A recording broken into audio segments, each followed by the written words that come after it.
The story begins with all the students sitting in the classroom and everyone was busy with their own business, but one guy sat and looked out the window. And then one guy approached the guy who was sitting and looking out the window and asked why he was looking. At one point, he said that he really thinks that the apocalypse will come soon. The guy asked his classmate if he was busy today after school and said that he bought a new console and offered to play with him together. But the guy continued to look out the window and refused his offer and said that his sister was supposed to return today. The guy grinned and asked if he really hadn't seen his sister for 6 months, and suddenly at that moment the earth shook and a bright glow appeared in the sky.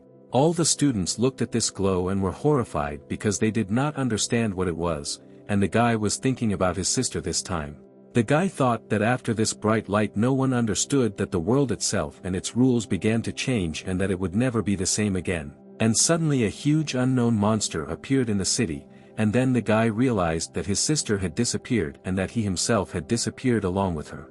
And this monster destroyed all life in the city, and then the guy realized that humanity died out that day and that everything they knew before was destroyed. The guy realized that they did not have time to understand the reasons why this happened, and after that, time itself began to hide the existence of the old world. And then the guy realized that what replaced everything old was a completely new world, radically changed from everything old. After the apocalypse, human-like cyborgs moved across a completely new land and carried prisoners with them. And suddenly at that moment they noticed that some mysterious guy appeared in front of them and began to approach them. The guy approached them and asked if he was moving correctly in the direction of the gate of animal spirits. The man replied that it looked like this guy was new and asked him if he was a cyborg from the north and asked if he really wanted to become a hybrid hunter. He said that since they were both cyborgs he would give him advice and said that the business of selling hybrids was no longer worth anything. The man said that there weren't many hybrids left in the wild and said that they had been looking for them for 5 days and found only 2. The man pointed at the prisoner and said that because of this white-haired hybrid they had lost 4 of their brothers. The guy heard all this and asked how he could get to the gate of animal spirits. The man replied that he needed to walk half a day to the valley and then follow the river and walk the whole day.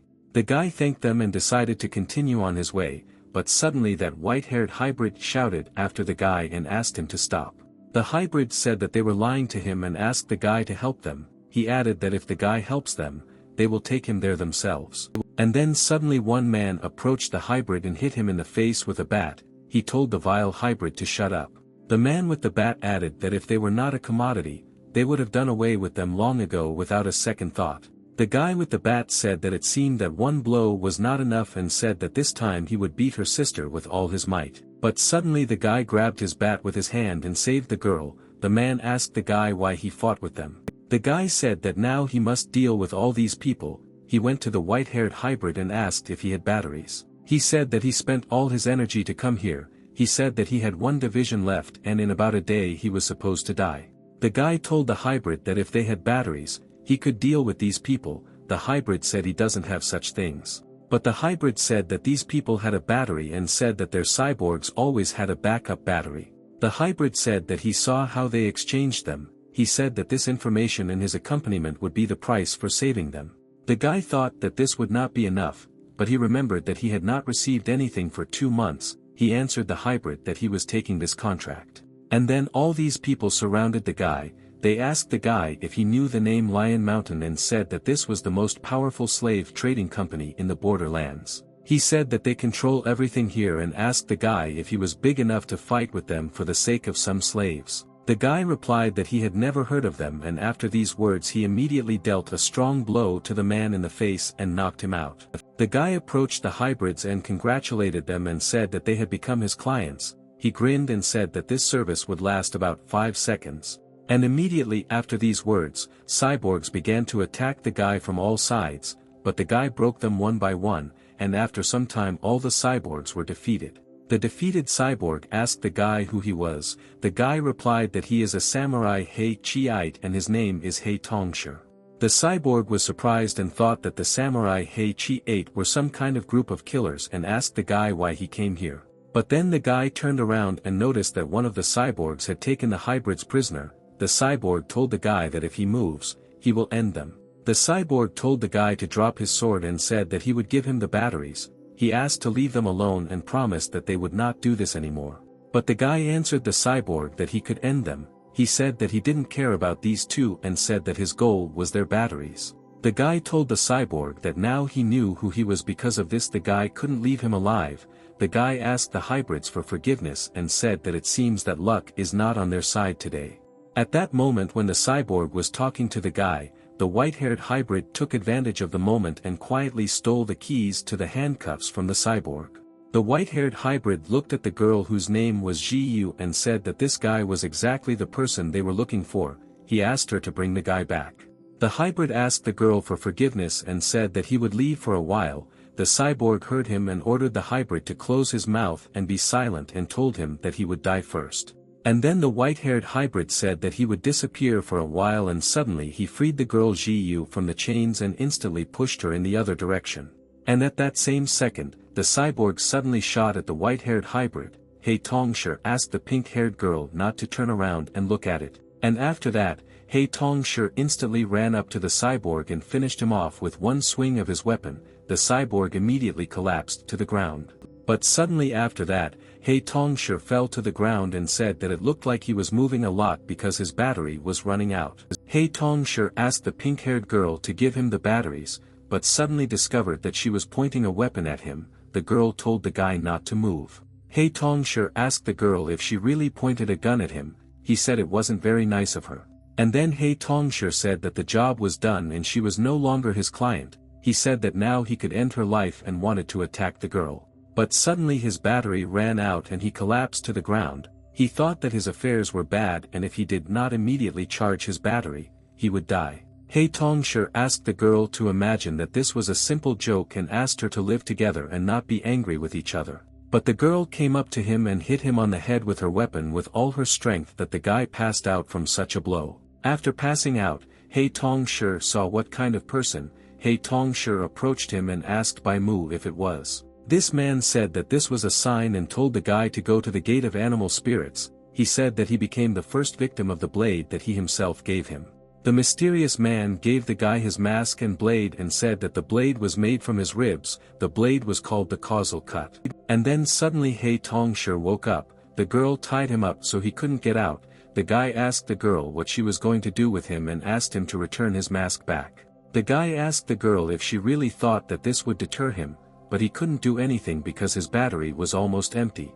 But the girl took out a knife and began to approach the guy. The guy said not to approach him, but suddenly the girl freed him. She gave him a mask and said that she would take him to the gate of animal spirits and said that they would spend that night there. The girl gave him a new battery and said that the batteries on the other cyborgs were broken. She asked for forgiveness and said that Ming Shen had scammed him. She said that this was the only battery that had energy, but it should have been enough for the trip. She said she would find a way to get him a battery. Hei Tongshi ate the battery and said that now he was saved. Hei Tongshi asked the girl not to think that he would forgive her just because of this. And then the guy noticed that something strange began to grow on the girl's hand. This was the first time he had seen this and asked what the power of hybrids was. The girl was upset and said that they call them hybrids, cyborgs, because they saw them only as cattle. She said they have names. She tore the thing that had grown out of her hand and placed it on the ground, and then suddenly these things turned into cute creatures. The girl said that they were different from cyborgs who depended on mechanisms. She said they were connected to nature, that's why they were called animal spirits. She said that when the animal spirits grew up, they developed the characteristics of some animals. It was called the animal spirit talent. The girl fried these creatures at the stake. She asked the guy why he didn't eat and said that the fluffy poached rat was very tasty. The girl asked the guy if he really couldn't eat normal food. He replied that the robot's disease had spread to all his organs and therefore he could not digest such things. Cyborg bodies were replaced with mechanical parts over time. Such changes were not caused by mechanical modifications but by a mechanical disease that affected the entire body, even the brain. The girl told the guy that over time he would turn into a soulless pile of metal, devoid of any feelings. She said that they also have a similar phenomenon. Their bodies would eventually begin to exhibit the characteristics of a particular animal until they were completely transformed into an animal. The girl said that her brother always told her that animal spirits and cyborgs are not so different from each other. He even told her that the two once belonged to the same species. The girl said that he shouldn't feel bad about what happened to her brother Ming Shen and said that it wasn't his fault. The girls said that Brother Ming Shen would not leave her alone because he promised that he would not leave her for a long time. He Tongshi said that her brother's head was pierced through and added that in his professional opinion he was dead. The girls said that tomorrow she would take him to the village because he was going to go to the gate of animal spirits. She added that her village is not far from them. He Tongshi told the girl that she seemed to hate cyborgs and asked why she was kind to him now. She replied that she confirmed the suspicions of her brother Min Shen, and when he was passed out, she searched him and found a mask, a long sword with a black blade, and he was also a cyborg in black. She said that they were supposed to meet at the gate of animal spirits 5 days ago, and while they were waiting, a group of cyborgs appeared and they had to fight. She asked if his real name was Bai Mu. The next morning, they came to the territory of the beast spirits in the village of the Valley of the Winds. The villagers were glad to see her back. They were surprised because they did not find her brother Ming Shen along with Ji Yu. They thought that their legendary hero was with her. They realized that Ji Yu managed to meet him.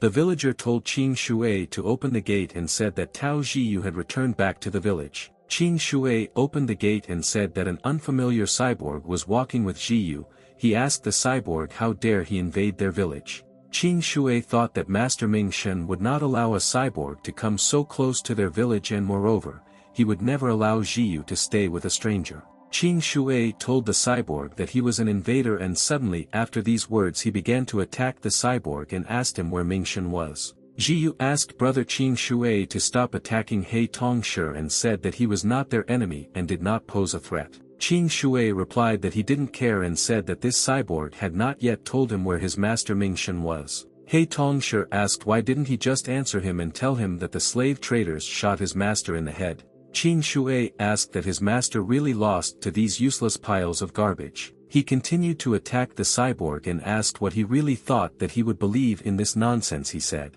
The girl asked He Tongshi not to let herself be hit and said that Qing Shui's arrows were sent. Jiyu said that the guard leader Qing Shui had an animal spirit with the abilities of a fish. His body could create poisonous bone needles. Qing Shui told the cyborg that if he really saved Jiyu from the hands of the slave traders, then he must show him what he is capable of. The girl looked at all this and thought that she needed to immediately find a way to stop Qing Shui's brother.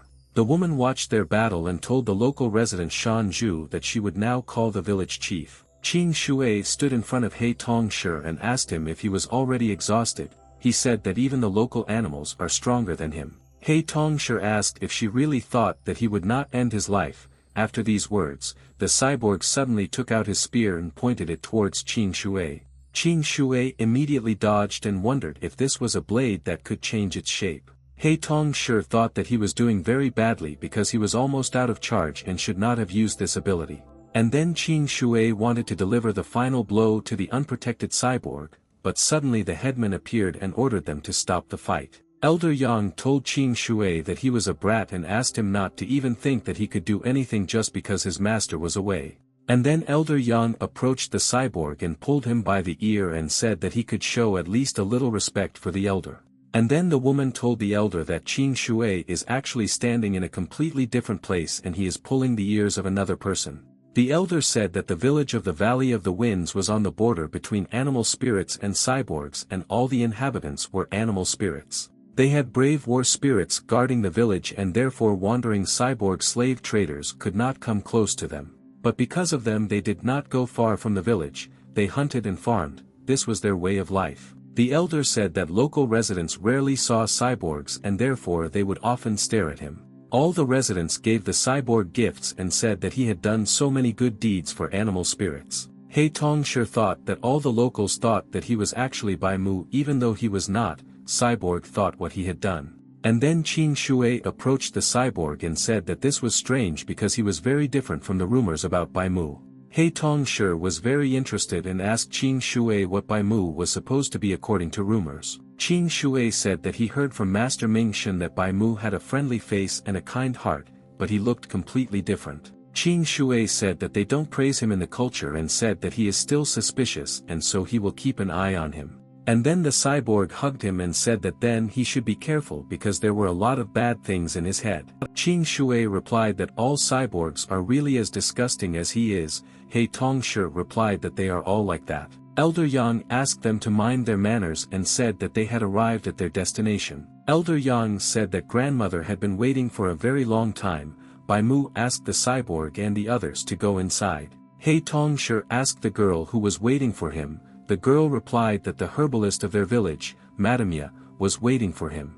And then He Tongshi remembered Bai Mu's words. Bai Mu said that Madame Ya was the key, and after they met she should have told her what to do next. He Tongshi did not understand anything and asked Bai Mu what he wanted from him. His mission was to finish him off, but why did he have to do all this instead of Bai Mu? And suddenly the girl brought the cyborg to his senses and he returned to reality. She asked if he had fallen asleep.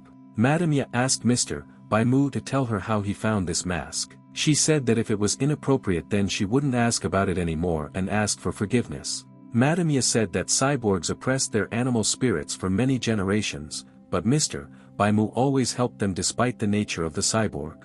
Madame Ya said that he saved many of their comrades taken into slavery by cyborgs and their gratitude could not be expressed in words. She said that they were all freed from slavery thanks to the information he provided them. But she added that Mr. Bai Mu hid his identity all this time and helped them from the shadows. For many years they worked together with Mr. Bai Mu, and the only person who saw Bai Mu was Ming Xinyu. But since he was not with them, she asked the cyborg to confirm that he really was Mr. Bai Mu. And then suddenly Qing Shui came up and told the cyborg that he was sweating a lot and nervous and asked if he was really hot. Qing Shui added that this is not difficult for a cyborg and finally asked if he was a fake. Jiyu said that she also wants to see his abilities because her brother once said that Bai Mu has a unique ability that cyborgs called magnetism. He Tongshi thought about magnetism and remembered that only Bai Mu had this ability, and then it dawned on him. He thought that they didn't expect that the blade made from Bai Mu's bone still had the ability, and suddenly the cyborg asked everyone to look at him carefully. He Tongshi said that he would select a metal object in the room and pull it towards him, and then suddenly a metal jug flew at him and hit him in the face. Meanwhile, the village guard stood and discussed that the mask that had been lost for centuries had finally been found, and now the spirits have hope. They thought that Bai Mu had done so much for them that they had to repay him in kind. And suddenly they heard a noise. The guards thought it was a joke because why did they have to come there? They were all armed and rushing towards them at full speed. They thought that some idiot brought them to their village. One of the guards asked to tell everyone to prepare for battle because the Lion Mountain gang was already there. Everyone said it was incredible and asked the cyborg if he was okay. He said everything was fine and it was just a scratch. Madame Ya thanked the cyborg for risking his life to take the mask from the cyborg's hands. She said that he helped them complete the decisive stage. She said that the animal spirits would forever remember his kindness, and after they had fulfilled their duty, she said that they would pay him in full. Madame Ya said that only the device inside the Valley Temple can read the message inside the mask because it has been linked to their destiny for many generations. Madame Ya suggested sending the girl Jiyu to the temple. She asked her to choose the strongest warrior in the village to accompany her. He Tongshi wondered if Bai Mu really risked his life just to deliver a message here. The girl replied that her brother Qing Shui and Bai Mu would be with her. He Tongshi said that there is no need to drag him into their missions. And suddenly at that moment the gate guard came in and said that everything was very bad and the enemies were already very close. The gate guard said that this was the Lion Mountain gang and said that every member of the gang was going there and they had very bad intentions. Madame Ya and the headman remembered that these were slave traders from the borderlands, but they were wondering what they forgot here. He Tongshi said that it seemed to him that he had already heard this name somewhere. Jiyu replied that these are the people with whom he ended yesterday. Elder Yang ordered the gate guard to warn all the farmers outside the walls and told them to close the gate. Qing Shui ordered Tao Jiyu to find her warriors and prepare for defense and prevent enemies from getting close to them. And then suddenly He Tongshi remembered them and asked everyone not to panic and said that they were all weaklings. Cyborg said that he was enough to finish them all, but suddenly at that moment his battery ran out and he fell to the ground. Qing Shui approached him and asked who is the weakling now. She told everyone to get their weapons and get ready to fight this gang. Residents of the city said that the enemies were advancing from the north and there were about 100 of them. Qing Shui ordered everyone to strengthen the walls. And then one of the cyborgs asked his man that he was really saying that that cyborg in black was in this village. The subordinate told the boss that there could be no mistake because the girl they caught was from these places. He said that the cyborg in black spent all his energy to save the girl and then passed out. He saw how she dragged him to this village. The leader of Lion Mountain Sun Shou Shan said that who would have thought that a cyborg would save a hybrid. The boss said that lately it had become increasingly difficult to trade hybrids, and after that he ordered his cyborgs to carry out a massacre. The boss said that the old and infirm people should be dealt with immediately and everyone else should be captured to be slaves. And then the cyborgs went on the attack. The village guard ordered the main gate to get ready because the cyborgs had a ramhorn. Residents had difficulty holding the gate and then said that at this rate they would not last long and the gate would break. Tao Jiu ordered all the old people and children to go there and take refuge in the herbalist's house. The woman said that there are a lot of enemies behind the wall. He told the gate guard that it would be easier for them if Master Ming Shenyu were there. And then suddenly Qin Shui jumped over the wall straight towards the enemies. He said he likes it when everyone plays by his rules. He said that if Master Ming Shen had been there, he would definitely have attacked the cyborg leader without hesitation. He decided that he should do it too. But suddenly his blow was repelled by one of the cyborgs and told Qin Shui that it seemed he had the wrong opponent. It was the Lion Mountain fighter Fa Tiao. Fa Tiao said that perhaps he would play with him. The boss said that Qin Shui could be sold at a good price and asked his fighter not to overdo it. Qin Shui said that the more cyborgs the better. He answered the cyborg that he would very soon understand that he was the only one who was mistaken here. Meanwhile, the woman said that the gate would not last long. The gate guard said that we need to find a way to destroy the ramrod. And then suddenly the guardian of the gate, Shan Zhu, jumped over the wall straight onto the ramrod and hit him in the face with all his might. Meanwhile, a fierce battle was taking place between Qin Shui and the cyborg Fa Tiao. Cyborg said that he was already bored. But Qin Shui did not pay attention to the cyborg and asked him what he said.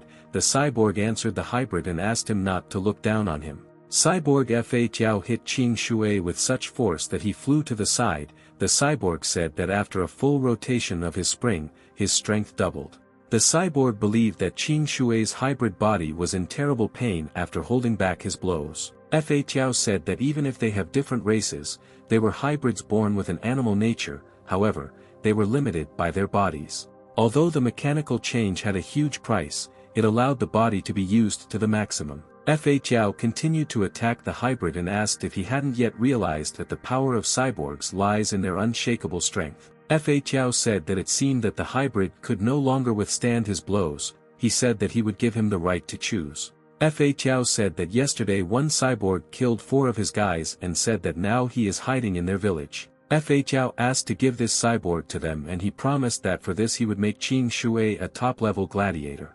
Qin Shui asked what he was really talking about a cyborg in black and said that this was an amazing coincidence because he didn't like this guy either. Fa Tiao said that the hybrid is quite frank and added that it will be easy for them to find a common language and in the future they will be able to unite. Qin Shui asked if Fa Tiao wanted him to give the cyborg to them. Fa Tiao agreed. Qin Shui finally said that in this case he would have to finish him off. Meanwhile, one of the subordinates came to the boss and said that with such a powerful assault, it seemed to him that the capture would not be profitable. He said that this crowd of hybrids has an advantage in terrain and that if they break through the gate for a long time, they may suffer losses. Jiyu asked everyone to calm down and said that the wars were already repulsing the enemy. She said that food and water supplies had already been prepared. Elder Yang said that the lost mask had finally been returned, but then the cyborgs found the entrance to their village. He thought that the cyborgs had really come for the mask. Yang realized that this mask was the key to freeing animal spirits from the oppression of cyborgs.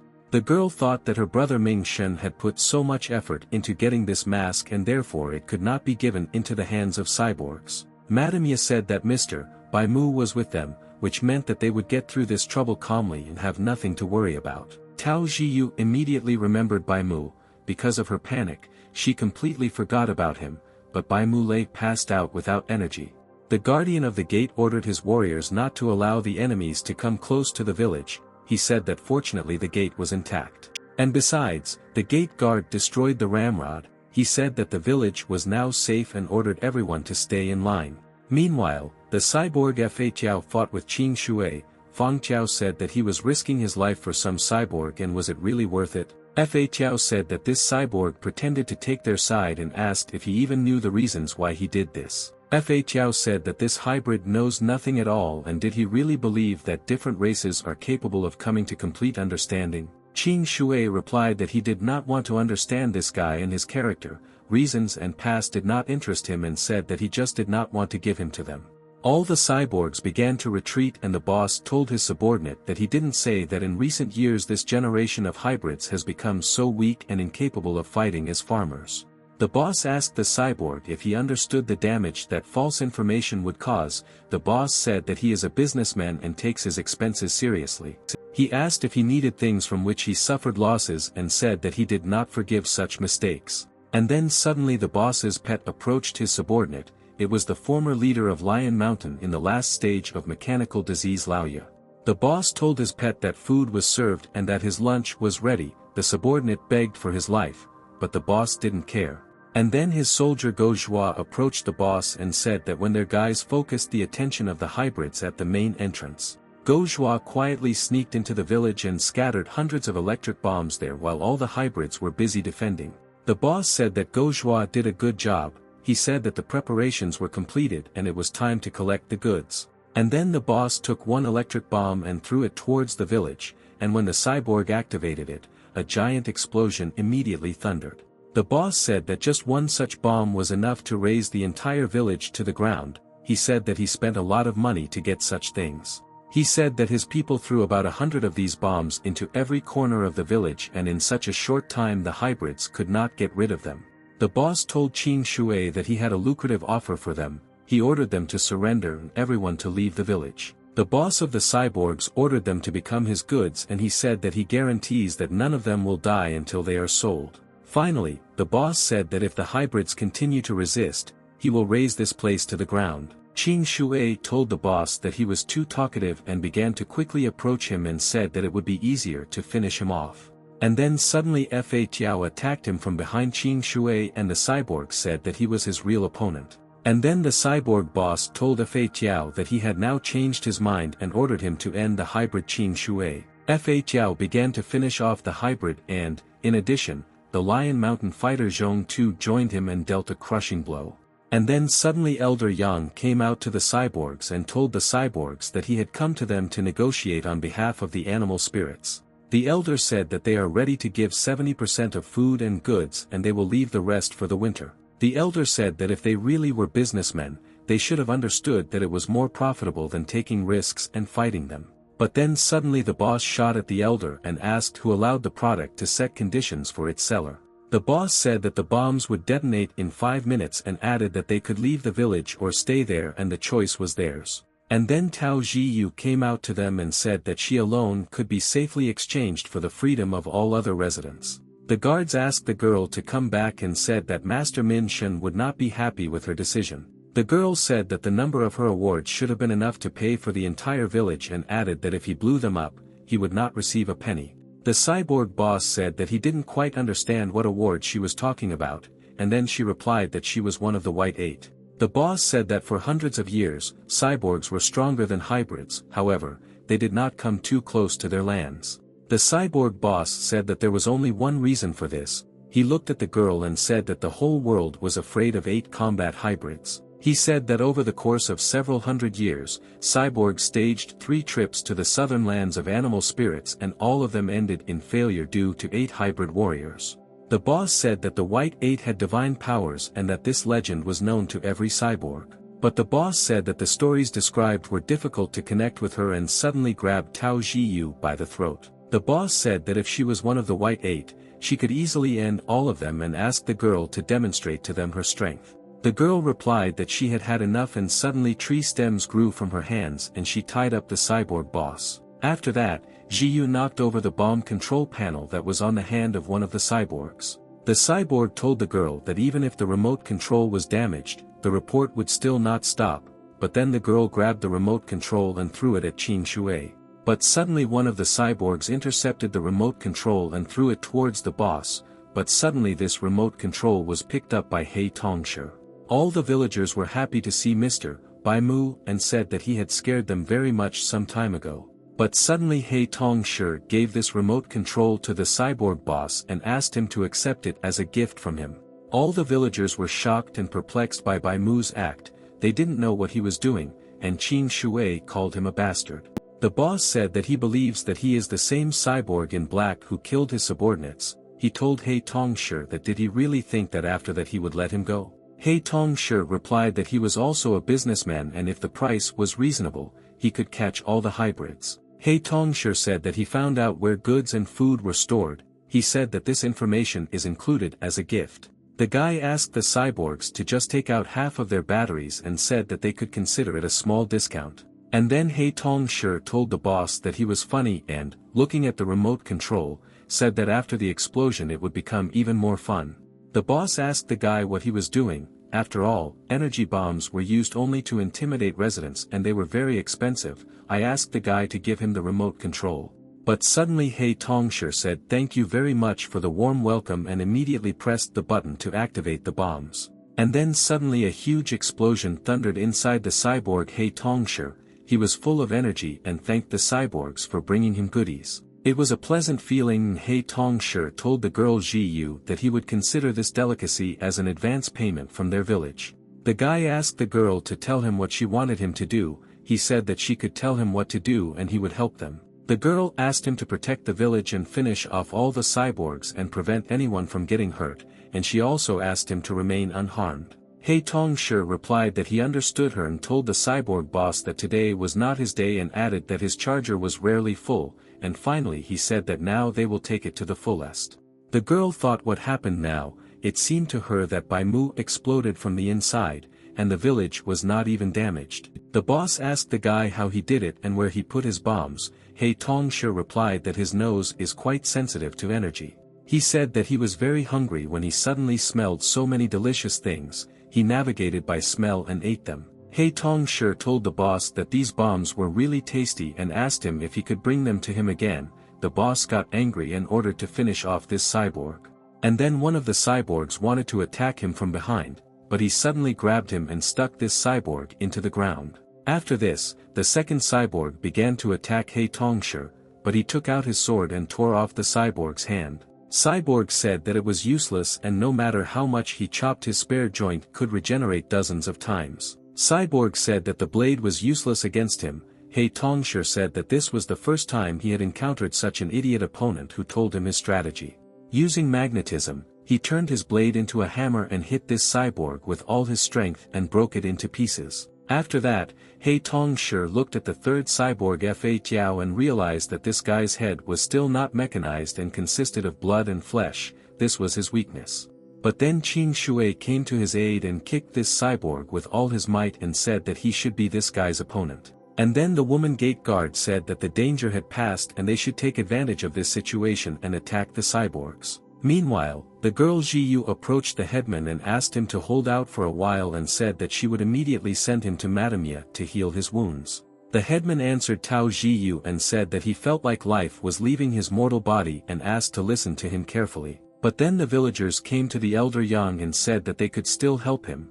They told the elder that the bullet only hit him in the shoulder. He Tongshi and Qin Shui stood shoulder to shoulder. He Tongshi said that he asked me for help and asked him to go back home. Qin Shui asked that he really forgot that he told him that he would watch him. The guy replied that he remembers everything. He Tongshi stood face to face with the boss's pet and told Qin Shui that if he died, he had nothing to do with it. Qin Shui stood face to face with Fa Tiao and told He Tongshi that he was keeping a close eye on him, and asked him not to play the fool at a crucial moment.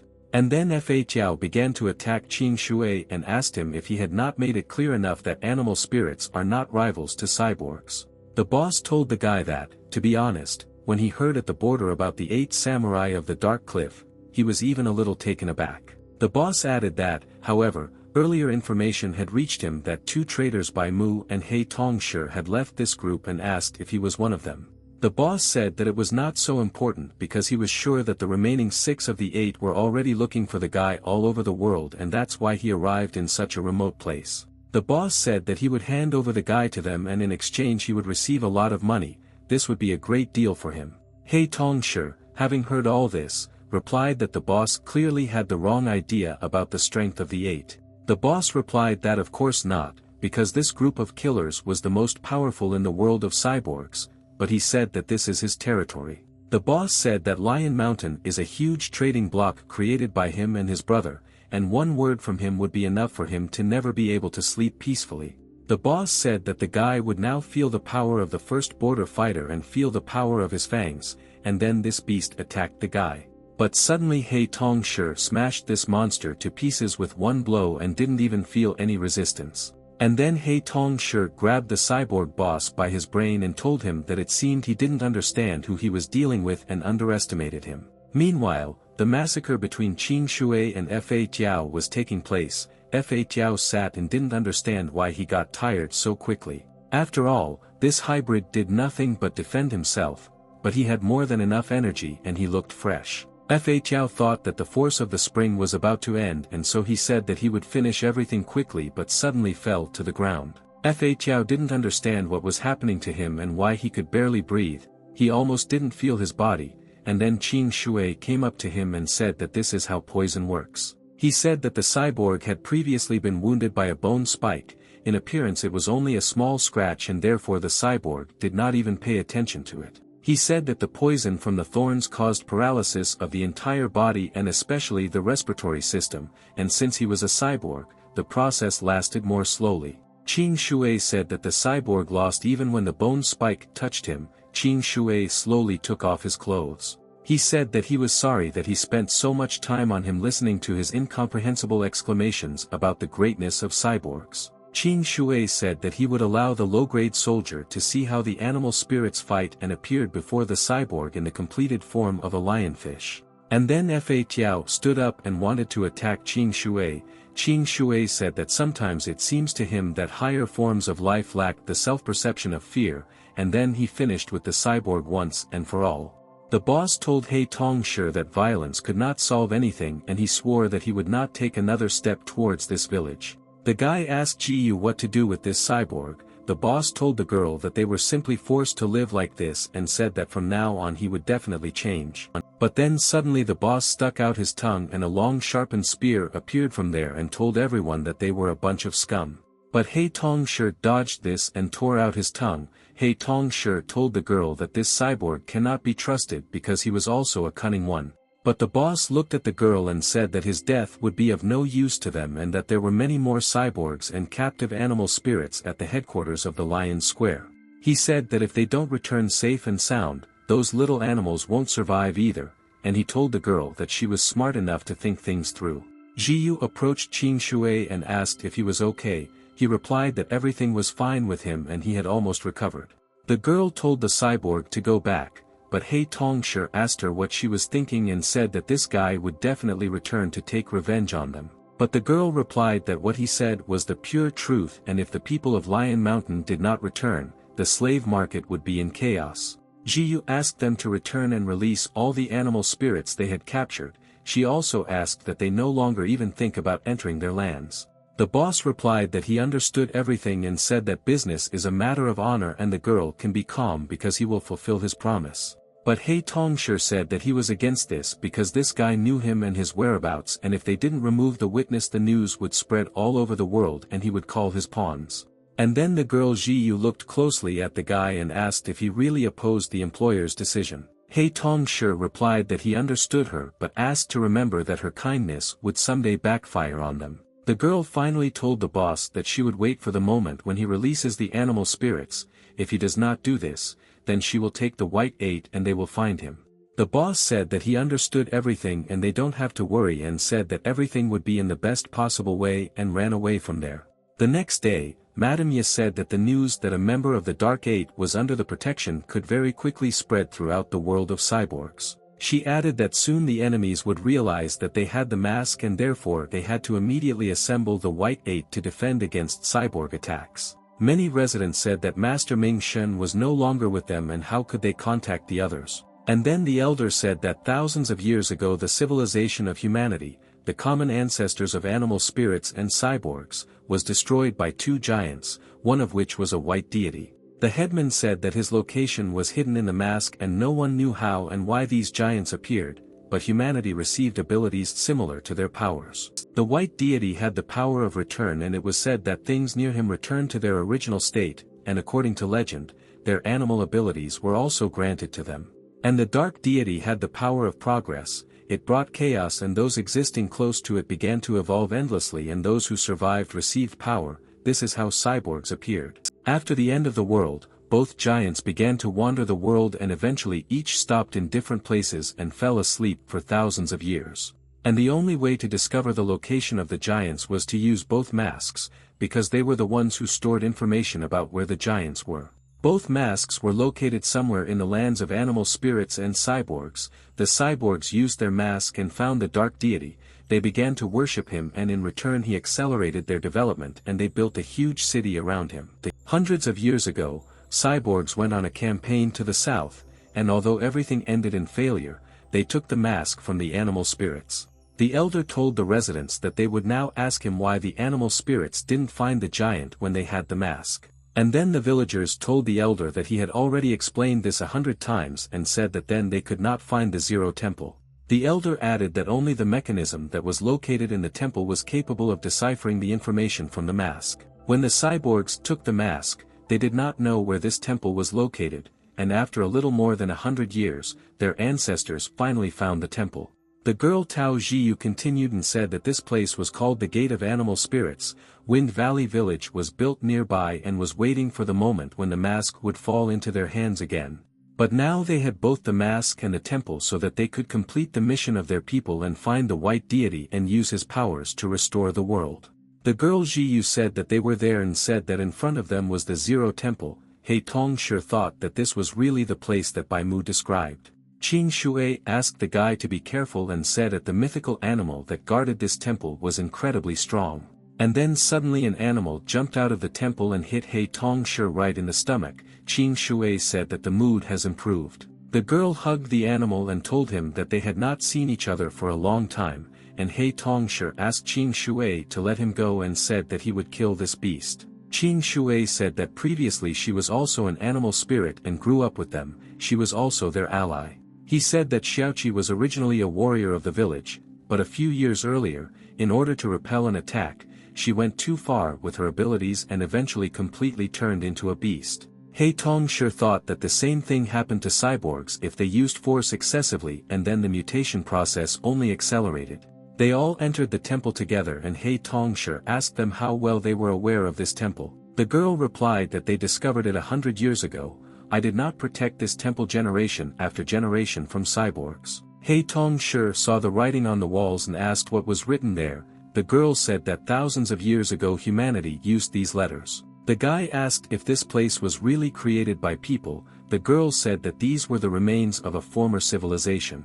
Jiyu said that in total 4 such temples were found in the territory of animal spirits and each of them was guarded by 2 of the White Eight. He Tongsher asked if the girl and her brother Min Shen were responsible for this place. He said that they looked like such weaklings and asked if they really deserved to be included in the White Eight. Qing Shui replied that Jiyu's ability was unique, only it was unusable in battle and said that Master Ming Shen could finish him off with his eyes closed.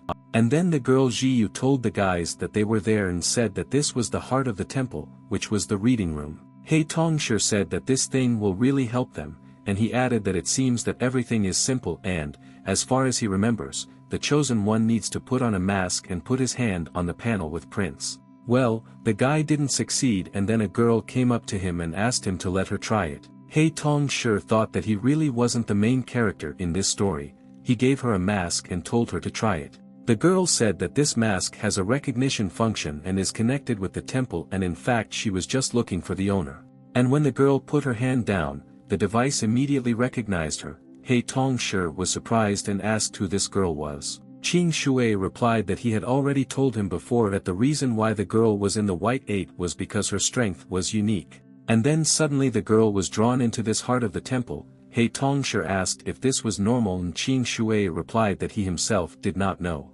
Meanwhile, He Tongsher said that half an hour had already passed and the information had not been received. He asked if she was even alive. Qing Shui replied that the guy could return to the village and go to bed, and he alone was enough here. He Tongsher replied that he had been sleeping too much lately and said that there were a lot of facts that he alone could not cope. And then Qing Shui told He Tongsher that he was a cyborg and therefore had his own judgments and asked why he helped the animal spirits. And Qing Shui added that as he said earlier, he would keep an eye on him, but in the meantime they could completely trust each other. After this conversation, He Tongshi began to remember what happened a year ago.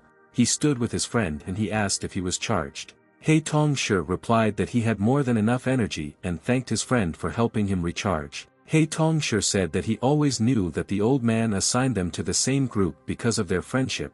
He couldn't even imagine what happened to him if it weren't for his autonomous charger. Bai Mu answered his friend that isn't it because he spends twice as much energy compared to others. He Tongshi replied that it was not easy for him either, because he was almost completely mechanized, so he could not replenish energy like others. He said that he was not as lucky as Bai Mu, who had an electric coil inside that automatically generated energy. Bai Mu said that the time had come and asked his friend to repeat the mission. Their task was to finish off all the enemies in the building hall room. Now there was a secret meeting of the 3 heads of large murder clans. There they all discussed together the displacement of the Black 8 into the monopoly of the world of murderers. There sat the head of the Imperial Kitchen, Ho Chu, nicknamed the Butcher. He said that the 3 of them needed to focus all their efforts on the Black 8 and added that these guys turned their noses up too much. The head of the Mountain Beasts, Shan Shao, nicknamed the Red Hand, replied that these pitiful people really grabbed most of the market into their hands and they had to fix it. The head of the Red Moon Mercenaries, Hong Yu, nicknamed Shadow Leg, said that he was not interested in business, he only wanted to destroy He Tongshi, who cut off his hand, with his own hand. Shadow Leg said that they are messing with this Black 8 again and said that they need to find them, and suddenly at that moment He Tongshi flew into the window. Shadow Leg told He Tongshi that he didn't expect that he would find them himself. He said that it's time to solve everything here and now. Shadow Leg and He Tongshi entered into a massacre and suddenly He Tongshi cut off Hong Yu's mechanical arm. The Butcher ordered everyone to shoot this guy, but He Tongshi suddenly began to dodge the ever-flying bullets. He Tongshi said that he didn't expect that he had such noisy fans, and then he said that they would move on to the climax of this show. He Tongshi said that the name of the show they will make is The Party Is Over, and running up to the Red Hand Shan Shao cut the cyborg in half. He Tongshi approached the Butcher Ho Chu and asked the Fat Trust what he would say in the end, and said that if he was not going to say anything, then he would end things with him. The Butcher said that it shouldn't be like this and said that they samurai crushed the entire market and ignored all the rules, but he asked if the guy knew. The Butcher said that the city was structured differently and they had their own city with their own system, and even if they were so cool, they couldn't ignore the rules. The Butcher asked if he really thought that they were controlling the owner and suddenly pulled out a pistol and shot the guy. The Butcher was surprised because the bullets had no effect on He Tongshi. He Tongshi said that the Butcher was talking and immediately finished off him with one stroke. And then Bai Mu approached He Tongshi and asked that he seemed to have finished. He Tongshi thanked him for stopping the bullet. And then He Tongshi asked his friend to wait and said that he had missed one target, and then he approached the cyborg girl. Bai Mu stopped him and said that this girl has nothing to do with the clan. He Tongshi replied that as far as he remembers the goal was to finish off everyone who was in this room. Bai Mu replied that the goal was to finish off all enemies. He Tongshi said that if they don't finish everyone off now, it will cause them problems later. He Tongshi asked his friend how he knew that she was not an enemy, and then suddenly this girl stood up and wanted to attack them. He Tongshi finished with her and told his friend that he was talking. He Tongshi told Bai Mu that next time he would not let him get in his way. Bai Mu asked him to try it. But He Tongshi hugged his friend and asked him to calm down and asked if he was angry with him. Bai Mu replied that everything was fine. He Tongshi asked his friend where he was taking them. Bai Mu replied that he had better go to familiar places. And then he led him to a high wall in the territory of the cyborgs. He Tongshi said that his friend really had a grudge against him, and why did he always drag him here? Bai Mu replied that it was hard for him to forget this place because for the first time he was rolled out and beaten very harshly here. He Tongshi said that he was not in business then. He Tongshi began his story and said that he had only recently been accepted into the 8 and this was his first task. He had to come here to finish off Bai Mu because the main belief of the 8 was to not care about pity and principles and finish off his target. Bai Mu then told him that he took the wrong person and said that he was just an orphan who lived in a garbage dump and he didn't even know him. He Tongshi replied that it didn't matter to him who he was because he was told to finish him off. But suddenly Bai Mu pulled the metal pipe towards him and hit him with all his might. He Tongshi told his friend that he then discovered metal control and knocked him out. And the next day he found out that the boss invited him to join the 8, they even put them on the same team. He Tongshi said that they had a difficult day then and he still had a headache. Bai Mu replied that that day he broke all his bones. And then Bai Mu handed over his blade to He Tongshi. He said that this blade is called the Executioner. He Tongshi was glad to receive such a gift. He Tongshi asked his friend why the blade was called an executioner. Bai Mu said that if they took people's lives, there must have been at least some reason. Bai Mu said that they had been in the 8 for a very long time, and they didn't know why they killed everyone for no reason. He said they are the boss's loyal dogs. He Tongshi asked that didn't this make their life easier because he didn't care about other people's lives. Bai Mu said that when He Tongshi was sent on his first mission, did he think about why he was sent to kill Bai Mu, and he asked if he really didn't care about his life. Bai Mu said that this sword was cast from his broken ribs. He Tongshi asked that he wasn't glad that thanks to him his waist became slim. Bai Mu said that his skeleton is mechanized as well as his abilities. He told He Tongshi that he could kill anyone with this sword. But before that, Bai Mu asked He Tongshi to listen to his story and after his story to find reasons for this. After this conversation, they arrived at their base, and then someone told the guys that they were a little late. It was a member of the 8 Samurai Lean. He said that they only had to remove 3 people and did it really take them the whole day. He said they were ruining their group's reputation. And then another member of the 8 Samurai, He Fu Lo, told the little He Tongshi that he should take his lovely little sister as a partner. Lean added that she just fell for this guy. And then another representative of the 8 Samurai, Ing Shi, answered Fu Luo that their couple was so strong and that they could not be separated in any way. And then a huge and strong representative of the 8 Samurai, Ni Lo, appeared in front of them and simply watched their conversation with interest. But suddenly someone told He Tongshi that he should pay more attention to her and she suddenly jumped on the guy from behind. It was little sister Yang Lu. He Tongshi asked her to open her mouth and looked at her teeth and told her not to take off her braces. She answered him that she would always obey only her brother He. And then a mysterious man appeared in front of them and thanked them for their patience. He asked everyone to tell how they were doing. Lin and Fu Lo said that they worked cleanly and eliminated 6 gangs in the northern part of the city. Ing Shi said that she and Ni Luo eliminated a dozen arms dealers in the western part of the city. And He Tongshi said that the faction of the 3 clans from the south would not disturb them anymore. Bai Mu added that this is all thanks to He Tongshi. 8 Samurai boss Jin Shenyang sat on his throne and asked Yang Lu how her first task as a replacement went. Yang Lu said that she had to put an end to Gu Ji, a former member of the 8 Samurai, because he had some secrets and besides, he secretly negotiated with the enemy.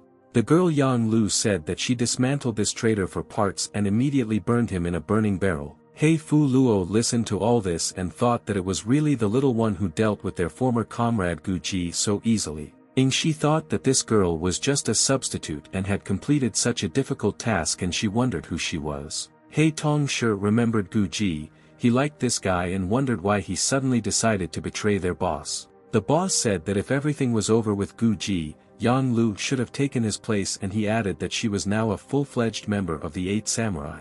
The boss ordered everyone to disperse and go to their communication points and asked everyone to pick up the reward and take on new tasks. But suddenly the boss asked He Tongshi to stay for a minute and said that he had a personal task for him. He Tongshi asked Bai Mu to wait for him in their place and said that as soon as he received the task, he would immediately approach him. Bai Mu walked in some direction and suddenly Yang Lu told him that she thought he was going in the wrong direction. Yang Lu jumped on Bai Mu and asked if he was going to make her brother He Tongshi wait for him. Bai Mu said that she seemed to know a lot about her brother He and asked if she considered him a third wheel. Yang Lu replied that maybe, but they were distributed by the boss, so she couldn't do anything about it. Bai Mu asked why she wanted to be on the same team as brother He. She replied that there were a lot of reasons, but most of all she wanted to be with him because he was the only one in the 8 who did not hide his feelings. Yang Lu said that everything is written on his face and these are real emotions. Bai Mu replied that he completely shared her point of view. But she added that brother Mu was a closed book to her because he always walked around with the same face and she didn't understand when he was angry. The girl asked him to stay away and she considered him a dangerous person. Bai Mu replied that he didn't know that she didn't like him. Yang Lu asked him not to involve her brother He in this.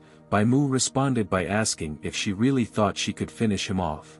Bai Mu told her that He Tongshi would choose his own path and finally said that he was not her toy to control him. Yang Lu said that it would be better if he died, but she said that this time she would let him go because she had more serious problems.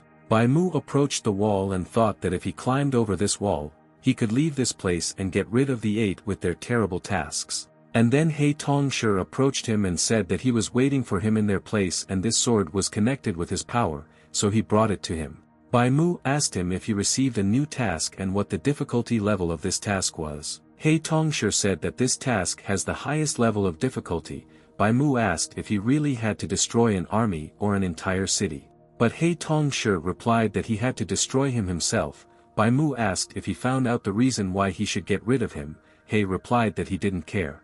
Bai Mu told him that it was his style to not ask questions and just complete tasks. He added that He looked lousy. And then suddenly Bai Mu invited He Tongshi to charge his battery to full and said that otherwise he would be able to cope with him. Meanwhile, He Tongshi sat and charged the battery. Bai Mu said that it was almost dawn and his battery should have been charged by now. He Tongshi suggested taking action and asked Bai Mu if he was angry with him. Bai Mu replied that he was really worried about this. Bai Mu said that he knew that no matter who he was, once he became part of the Black 8, he had to sever all ties and get rid of emotions. He said that he had known He for a million years, but he added and asked that when the boss gave him such a delicate task, he should have at least been angry. After all, Bai Mu never remembered that he had ever managed to defeat him. He asked not to waste time and get it over with. Bai Mu asked He Tongshi not to deceive himself even though they had been partners for so many years. He replied that he would not give in. And then Bai Mu asked his friend again if he wanted to know why the boss wanted him dead. He Tongshi replied that he didn't care, because according to the commandments of the Black 8, the boss's orders were not discussed. Bai Mu easily dealt with He Tongshi. Bai Mu said that he was indeed a little angry now. Bai Mu asked his friend where the good old bloodthirsty He, who was afraid of angering him, had gone. Bai Mu continued to attack him and said that if he forgot what the evil Bai Mu looked like so quickly, then he would gladly remind him of him. He Tongshi asked his friend if he had told him that his magnetism was only interested in metal that weighed less than 100 kilograms. Bai Mu said that he lied to him because he was so gullible and this quality of his could easily be used against him. Bai Mu continued to smash it into one wicket. He said that he knew that his willpower could not be weakened by this. If he made even the slightest mistake, He would immediately take advantage of it, and so Bai Mu said that he would fight with all his might. Bai Mu asked him if he still didn't want to know why he was ordered to kill him. He replied that he didn't care, and then Bai Mu said that this blow would be his last. And after the massacre, Bai Mu sat next to He Tongshi. He said that he would never have thought that Bai Mu was capable of such a thing. Bai Mu replied that it was difficult to anger him. He smiled and said that it was all his fault. Bai Mu asked him not to repeat his mistakes again. And then He Tongshi asked his friend to finish him off. Bai Mu replied that He had been striving for this from the very beginning. He said that He only pretended to want to kill him and therefore fought only with half his strength. He said that He really thought that this could solve the problem. He said that Bai always looked for the good in people and said that he really was far from him. He said that he was unable to complete the task and asked Bai Mu to finish him off. Bai Mu said that perhaps he was right, but He Tongshi was never interested in the reason for the murder because he was afraid that if he knew the reason, he would not be able to complete the matter. Bai Mu said that he knew him better than anyone and said that in fact the questions of why he was doing this tormented He, and so he decided not to be interested in the reason, because it made it easier for him to breathe. Bai Mu invited He to go with him. He Tongshi said that he really started this conversation again, and he asked if he really thought that they would be able to escape from there so easily. He Tongshi said that Bai knew from the very beginning that he would be sent to finish him off, that's why he specifically lured him here to take him with him. Bai Mu said that it was nothing like that and he just had to teach him a lesson, and suddenly he noticed that he was almost out of energy. Unexpectedly, He Tongshi attacked him and said that he had spent almost all his energy on this electromagnetic blow. Now Bai Mu could not resist him and He asked his friend to leave there or he would have to end his life. He Tongshi took out his sword and then Bai said that he had two choices, he could either end him or leave with his friend. He Tongshi's hands began to tremble and in the end he decided that he wanted to go beyond the wall with his friend. And then Yang Lu suddenly appeared in front of them and said that it seems they have already finished their battle. She said that she knew that Brother He would not be able to finish off by alone and that's why she came to his aid. Yang Lu reported that the boss told her that after completing this mission, He would need a new partner, and when she heard about this, she was very happy and suggested ending his life quickly. Yang Lu said that if the boss found out that he was having difficulties during the mission, he would order her to immediately kill Brother He. But she didn't want that at all and asked to be allowed to deal with Bai Mu herself, and she said that then no one would punish Brother He. Bai Mu said that he knew that He would not be able to do this and he knew that he would want to save this girl and asked if he was right. He Tongshi took his sword and asked Yang Lu not to interfere and said that this only concerned the two of them. He thought what he should do because he had no strength left, and Bai Bai had little energy and Yang Lu could easily cope with both of them. He thought that it looked like they wouldn't be able to leave now.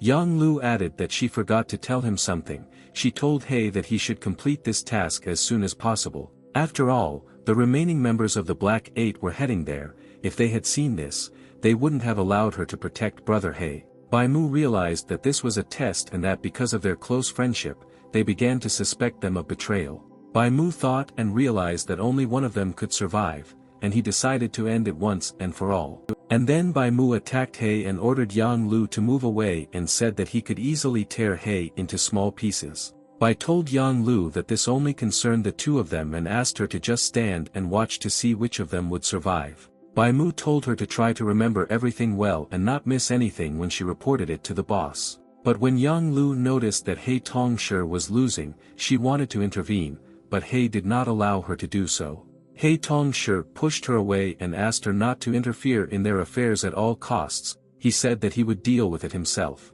He looked closely at Bai and asked what he was doing and what about what they discussed earlier, had he forgotten about it. Bai Mu asked him to forget about it and said that it was better for him to leave alone and suddenly walked up to He and grabbed him by the throat. Bai said that if he takes him with him, he will become a burden for him and will interfere with him with his whining. After these words he threw He aside.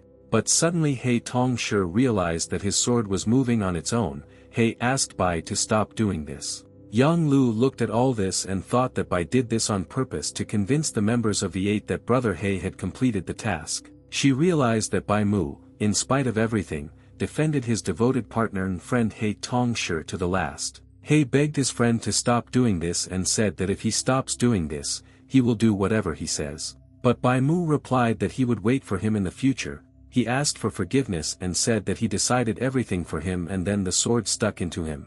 Finally, Bai Mu told He that first he had to tell him something important. There was a mask in his backpack and it was a very important thing. He said it was a pass. He said that when He met Madame, she should have told him what to do next. He didn't understand what he was talking about. Bai apologized to his friend for getting him involved in all this. He asked him to be careful because he was in the same precarious position as himself. Bai said that the boss would soon begin to suspect him, but he thought that they could trust Yang Lu. He said that she could help him. Bai said that he never expected that the first victim of this sword would be himself and added that he thought that this sword was suitable for him because the executioner was a sword that was cast from his broken ribs. But Bai said that in fact he wanted to go through all this with him but alas he could not go further. But he added that He would meet many interesting people behind the wall and they would make friends and learn a lot of new things together. Bai Mu said that the world is really huge and asked his friend to go and see for himself. He asked Bai not to leave him because it was difficult for him to cope alone. He Tongshi asked Bai not to remain silent and asked if he was really going to sit back after dragging him into all this and asked him to just leave from there. Bai answered He that it seemed he didn't understand anything and said that he himself wanted to leave with him, but only one of them could survive. Bai said that Yang Lu had to take a huge risk to tell them that the boss suspected both of them. Now Bai realized that he had underestimated the boss and it was naive to believe that they could escape from there together, and even if He had died there, the rest of the Eight would have finished him off on the spot. But if Yang Lu had covered him, he would have had a chance to survive. He said that he was not so smart and did not take into account the likelihood of such an outcome. He asked Bai not to say that and said that he could reload right now and he said that he would finish off anyone who gets in their way. Bai Mu replied that the blade passed his electromagnetic spiral, it was like his heart and said that it was all over. He Tongshi said that he had something final to say, but suddenly at that moment someone shot Bai Mu in the back. shot by Fu Luo, and then Lin said that it looked like he was ahead of him. He told He Tongshi that he did a good job, but then he would deal with him himself. Lin grabbed Bai Mu and said that the boss told him to bring him to him. Fu Luo asked him to be more careful with Bai Mu. After all, he was their former comrade after all, but Lin replied that this is exactly what you need to do with a dude who turned out to be a double agent. Lin told He Tongshi that he admired him because at first they thought that he would not be able to complete the task and would betray them along with Bai Mu. Lin said that the boss found some evidence on Bai, and since he was his partner, they needed to make sure that he was out of business and said that this task was intended specifically for him. If they had managed to escape, they would have died together, but now He was completely above suspicion and Lien continued talking. He said that Bai Mu didn't seem to like what they were doing, but He Tongshi looked at him and asked him to let Bai go. Fu Luo asked Yang Lu what she saw. She said that brother He had to make a lot of efforts to deal with him. Fu Luo replied that considering the damage to He Tongshi, it seemed that the fight was really fierce and she doubted that it was just a pretense. However, she asked Yang Lu if she was just watching from the sidelines and didn't even help brother He, and she said it didn't look like her at all. Fu Luo said that she was hinting that the boss had high hopes for her and that's why she asked her not to disappoint him. Yang Lu replied that it was obvious that the boss liked Fu Luo better even though she was a little old. Yang Lu thought that everything should work out because Bai Mu was dead and He had serious injuries and so far everything was going according to Bai's plan. And if He didn't mess anything up, Yang Lu would come up with a way to get everyone out of there so that little brother He could escape safely. She looked at Bai and said that what a pity because she wanted to see such a drama with her own eyes. But suddenly He Tongshi stood up and ran up to Lin, hit him in the face with all his might and ordered him to wipe the vile smile off his face. Lin asked He what he was doing and said that he would definitely tell the boss about it and then he would be in trouble and would regret it. He Tongshi ordered to tell the boss to go to hell, and then suddenly Ni Luo grabbed him from behind. Hey, ask him if he really wants to die too. And then she intervened in their conflict and asked He Tongshi what he was doing and was he really trying to finish off Lin. She said that if the boss did not give him such a task, it turned out that he refused to obey him and created a lot of problems for them. And then Yang Lu ran up to Shi and said that they had misunderstood everything and the fight with Bai Mu had caused interference in He's mind. Shi answered this as what was the matter and now she understood why He acted as if he did not recognize them at all and was in conflict with them. But Fu Luo said that something was not clean there. She told Yang Lu that she arrived here long before them and that was strange. Fu Luo said that Yang Lu would discuss this with the boss because it was he who decided what to reward and what to punish his subordinates for. And then Yang Lu asked everyone to listen to her. She said that in addition to the request to keep an eye on brother He, the boss gave her one more task. The boss told her that if He successfully completed the task, they would have to bring him back safe and also deliver Bai's body to him. Yang Lu asked all her comrades not to worry and said that she would take responsibility for everything that happened today. But Yang Lu added that if anyone dares to harm brother He, she would immediately finish him off and asked if this was clear to everyone. Fu Luo said that this was some strange order from her boss and asked if she understood what the consequences would be if she lied to them. Yang Lu said that she could ask the boss personally. Shi said if everything is exactly as she said, then they shouldn't interfere, because according to the rules of the Eight, they were forbidden to interfere in each other's missions.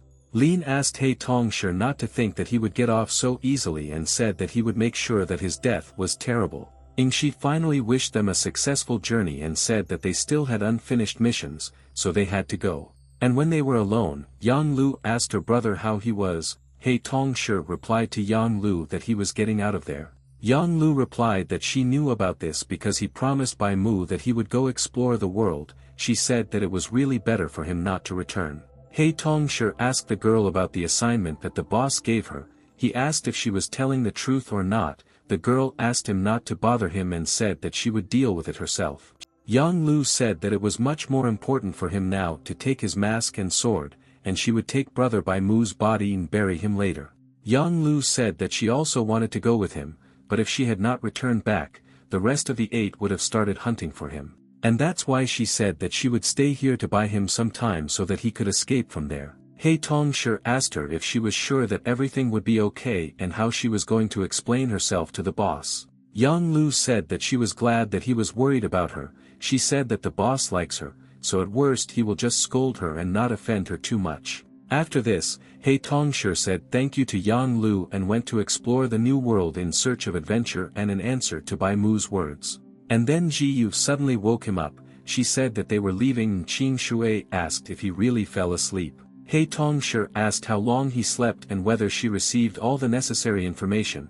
She replied that she remembered everything. Qing Shui said that the mask began to interact with this thing and a series of coordinates appeared that formed a map. Tao Jiu told He Tongshi that while he was sleeping all this time and when she was there, she saw a strange dream. A voice told Tao Jiu to come closer. She asked who it was and how he knew her name. The voice replied that she knew not only her name, she knew everything about her that happened to her from birth. She knew all her memories because she and Tao Jiu shared one soul. She asked if she felt their common past. Does she feel their 1,000-year journey full of war and suffering?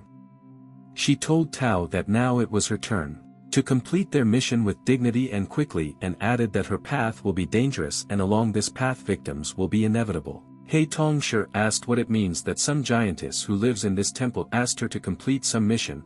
She replied that she herself didn't know whether it was a dream or whether it was all real. He Tongshi asked if these coordinates could be just nonsense. Qing Shui said that he doesn't have to go with them. He Tongshi replied that in that case he would leave because he didn't do charity work. Meanwhile, Madame Ye said that the information obtained through the mask was true and asked to accompany Tao Jiu on the journey of Qing Shui and Bai Mu. Meanwhile, at the southernmost point of cyborg territory, a subordinate asked his boss if they would release all the hybrids from slavery. The boss replied that of course not and said that this naive girl said that she could gather everyone from the White Eight, but he could also call 8 black samurai. And then one of the subordinates ran to the boss and said that there were 2 people outside and most of their people were killed. The boss thought that the White Eight really came there. The boss ordered his subordinate to free all the hybrids, but he answered the boss that he misunderstood him and said that there were 8 black samurai there. And then one of the samurai told the boss that he wanted to ask him something and then Fu Luo appeared behind the boss and asked if he had seen a man with a hat and a sword with a red blade. Fu Luo said that this guy was annoying and talked a lot and also added that his hair was tousled. And the boss asked them that it seemed like this guy was guilty of something, and then Lin added that he was dressed all in black and asked if he had seen him. Meanwhile, He Tongshi, Qing Shui and Ji Yu were preparing to go on a hike. All residents wished them good luck and asked them to take care of themselves. All the villagers praised Bai Mu and said that he was their hero. They all hoped that he would become their savior. He Tongshi asked the girl Ji Yu from now on to call him not Bai Mu but He Tongshi because that was his real name. He Tongshi said that he borrowed the name Bai Mu from one person and when he found the white statue, he wanted to use its healing power to bring Bai Mu back to life. Meanwhile, Fu Luo asked the boss about the village of the Valley of the Winds and asked if it was really a village of hybrids. The boss said she was right. The boss said that he saw this guy just recently in the village of the Valley of the Winds. Fu Luo asked if everything was okay with him. The boss told them that if they were from the Black Eight, then this guy was their friend. Fu Luo replied that they are not strangers to each other. The boss said that he was hiding it and in fact he and He Tongshi were friends and this whole situation was a big misunderstanding. Lin asked him if they were really friends. The boss said that they could be called brothers and he was the second person after the commander on Lion Mountain. Fu Luo said that she was sorry because she wanted to help him and then she ordered Lin to finish off this cyborg. Lin told the boss that anyone who sold these inferior creatures was their enemy, and at the same moment, Lin instantly finished off the boss. Meanwhile, He Tongshi asked Ji Yu that when they turned into animals, did their taste preferences change? The girl replied that they had changed a little, and for example, hybrids with rabbit ears began to love vegetables over time. He Tongshi asked Qing Shui that if he finally turns into a fish, will he become tastier than the fish he catches? Qing Shui asked him to shut up. He Tongshi asked how they understood which of them were born animals and which were born hybrids but turned into animals. The girl replied that those who appeared after the apocalypse were ordinary animals, and animal spirits are those who existed before the end of the world and after it acquired animal traits. He Tongshi ate the battery and said that this was a different matter, but Qing Shui reminded him that this was the last battery. He Tongshi asked him why he took only 6 batteries on such a long journey and what was he thinking about. The girl said that brother Qing Shui searched the entire village to find these batteries for him and said that his search lasted 2 nights in a row. But suddenly He Tongshi wanted to spit out this battery. The girl asked what was happening to him. He replied that he didn't want to be in debt to this idiot. Qing Shui said that there were still 3 days left to reach the village and they were having problems due to a lack of batteries. He said that they were in the territory of animal spirits and had gone far and that the batteries could not be found here. The girl Jiyu said that she did not agree with him because she knew one place where they could find a couple of batteries. The girl told Qing Shui that there seemed to be a special store nearby. Qing Shui agreed and said that he seemed to have heard about him from his teacher. Things from the world of cyborgs were sold there. The next day, He Tongshi asked his travelers that they were really saying that the owner of the store was a cyborg. Qing Shui said that this store used to be part of the Borderlands Trade Guild, but because the guild believed that all beings are equal, they were expelled from these lands and they came here. The girl said that Qing Shui once told her that the idea of equality came from Bai Mu, that's why she thought that the store owner was as kind as him. Qing Shui added that this place was very difficult to find, so he suggested splitting up to speed up their search. And He Tongshi suddenly replied that it seemed like he had already found this place and it should have been rumored to be the Fortress of Sorrow. But the girl Jiyu said that something was wrong here. She wondered what these hybrid captives were doing there. Qing Shui thought, what if all these rumors are lies and this store is actually a slave trader's store? But He Tongshi said that he didn't care and ran there, but when he wanted to open the door, he was suddenly attacked by mechanical creatures. He Tongshi asked if he was the owner of the store and said that they had a kind of greeting and that if he wanted to play, they would lose. But suddenly this creature hit He Tongshi in the face and he did not have time to block his blows and thought that he was very fast. Qing Shui told them to stop fighting and told the seller that he had a question for him, but suddenly when he came closer to her, they looked and suddenly recognized each other. Her name was Lin and she told Qing Shui that they had not seen each other for a long time. She asked what he was doing all this time because she didn't notice that this stupid fish had become stronger. She was the captain of the antelope tribe. Yi Ling told Qing Shui that it seems his teacher didn't teach him any tricks. Lin recognized the cyborg he had brought. She recognized his form and asked if he was one of the black samurai. She asked if she was right. Lin asked Qing Shui why he communicated with him and did he really neglect the instructions of his teacher. Lin said that he really thought that someone from the Black Eight would agree to help them, and after that she attacked Qing Shui. Qing Shui asked Lin to stop and said that now he was forced to help this idiot because he was running out of charge and was on the verge of death. But Lin replied that she didn't care because she was no longer the little girl he had recognized earlier. Lin said that even Gu Shi from the White Eight recognized her skills and accepted her as her disciple, and now she was on the same level as Qing Shui. But suddenly at that moment someone told them to stop fighting. He took Tao Jiyu at gunpoint and said that it was very impolite of them. He said that at first he didn't understand whether they were buyers or robbers. The man introduced himself and said that he was the owner of the Fortress of Sorrow and his name was Ma Nao. Ma Nao said that recently some crooks have been constantly dragged there. He said that if anyone moved he would shoot that girl in the head. Ma Nao told them to do as he says and drop their weapons, but he warned that if one of them starts to pull the wool over his eyes, who will shoot at her in a second. And then Jiyu released a flock of animal spirit sheep. Ma Nao ordered his robot to stop them from leaving and catch everyone. The sheep, meanwhile, searched the store and found a weapon that was capable of knocking out a cyborg electromagnetic pulse bomb. Lin told Qing Shui that they would finish the battle another time and said that they would meet very soon and ran away somewhere. And then one of the sheep said that he would never again allow evil cyborgs to hurt his loved ones and relatives. And then the sheep stuck this device into the ground, thereby completely knocking out all the cyborgs there. After that, they all went inside the store and Jiyu asked the animal spirits where they took Brother He. The sheep asked her for forgiveness and said that their friend the cyborg suffered through their fault and they sent him to the antelope village so that they could repair him there. The sheep thanked them for their help and then one of them said that he heard that they were on their way to the antelope village. He said it was great because they were from there too. They said that in a few hours they would arrive in their native land. Meanwhile, He Tongshi and Ma Nao were locked up together. He Tongshi asked if these sheep really stole his store. Ma Nao agreed. Ma Nao said that this animal group had already raided his store 3 times. They threatened him that they would take away the Fortress of Sorrow from him. He Tongshi said that he was just looking for batteries. Ma now said that they were already tired of this and therefore his partner Vessel decided to take revenge on them. Ma now said that he pacified these beasts and simply did not know what else he could do. Out of desperation, he had to install a bubble barrier so that they could not escape. He said that when they appeared, Sundo mistook them for allies of these animals, but then he already knew everything himself. He Tongsher said that he would tear these animals into pieces but did not know how to burst this strange bubble.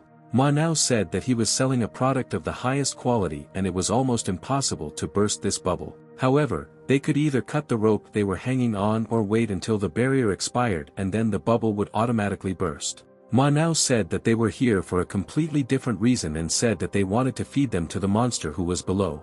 And then suddenly the bubble burst and Ma now said that he was right. The three of them flew down towards this monster. But unexpectedly, help arrived to them in the person of Commander Lin.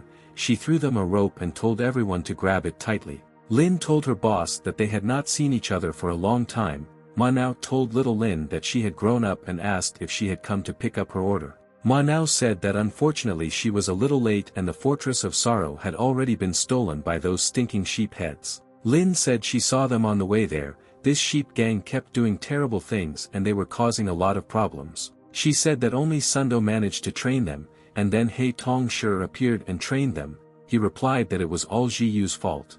And then he remembered that Ji Yu and Qing Shui were with these sheep. Lin said that was true and they probably didn't realize they were in danger. Meanwhile, the sheep killed Qing Shui and Ji Yu. The sheep told her boss that the paralytic they drank had finally worked. The boss of the sheep said that when they get into the territory of the cyborgs, they will use these two as bait to attract more pieces of iron. And when all the cyborgs showed up, they wanted to use an electromagnetic pulse bomb to finish them all off. The sheep said that they will show them that their race is much better and for the first time the animal spirits will invade the territory of the borderlands. The sheep said that their names would go down in history.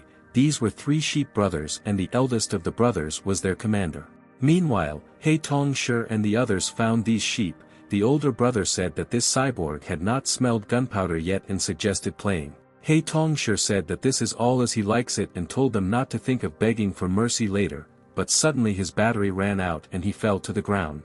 Ma Now and Lin wondered how this cyborg could forget about his dead battery and how he managed to survive until today. The sheep told the cyborg that it was too late to pretend to be dead and said that soon he would become a real corpse. The middle brother said that although this cyborg looked like a real villain, in fact he turned out to be an ordinary weakling. And then his younger brother approached him and said that He Tongsher would become the first victim of the animal spirit, but suddenly he was saved by the robot Sundo. But the older sheep said that this time he armed himself with an excellent weapon and used that same bomb at that moment and then Sundo also fell to the ground. The sheep told them to stop resisting and said that now they would turn into a pile of scrap metal, but suddenly he received a blow from He Tongsher. The older sheep thought it was a hallucination because this cyborg could not hit the middle brother so hard. The older sheep wanted to attack the cyborg and asked him to respond blow to blow, but suddenly he received a blow to the stomach. He Tongsher asked the sheep if he valued his life and said that creatures like him would never defeat him. He Tongsher asked to release his friends and return the store to Ma Now, and then he would consider forgiving them. But suddenly, the younger sheep grabbed Ji Yu and Qing Shui and told the cyborg to kneel quickly, and then he would think about not breaking their necks. Sheep told the cyborg to first throw his sword and then break his legs and mechanical arm and said that if he refused he would end them. He Tongsher replied that he did not care about his arms and legs, but he could not give up the blade. He said that the sword and he were indivisible and therefore the sheep could do whatever he wanted with the prisoners. The sheep told the cyborg that he was taking a lot of risks because it was just murder, and he said that he would finish off the girl first, but suddenly Lin hit him on the head. He Tongsher was very happy about Lin's arrival, and the sheep thought that this worthless cyborg really managed to humiliate them like that. Sheep asked the cyborg to have dignity and fight him in an epic battle that went down in history. All the sheep came to their boss and began to attack the guy, but He Tongsher felt no resistance. He said that they really call this an epic battle and said that he himself would now show them and began to terrorize the sheep one by one.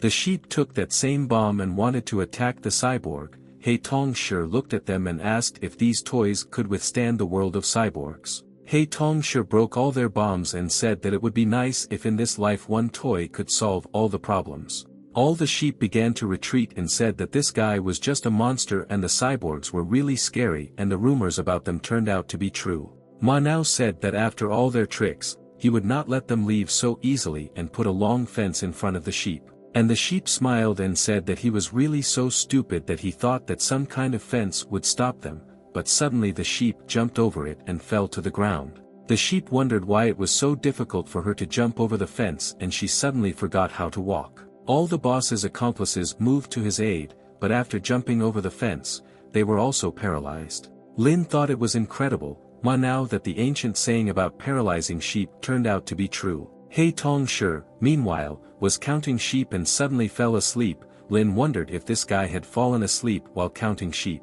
2 hours after the battle, Manhwa thanked them for their help and said that he would send these sheep back to the mountains. Jiyu said that so many things happened while she was passed out. He Tong-shi replied that if it weren't for him, everything would have ended sadly.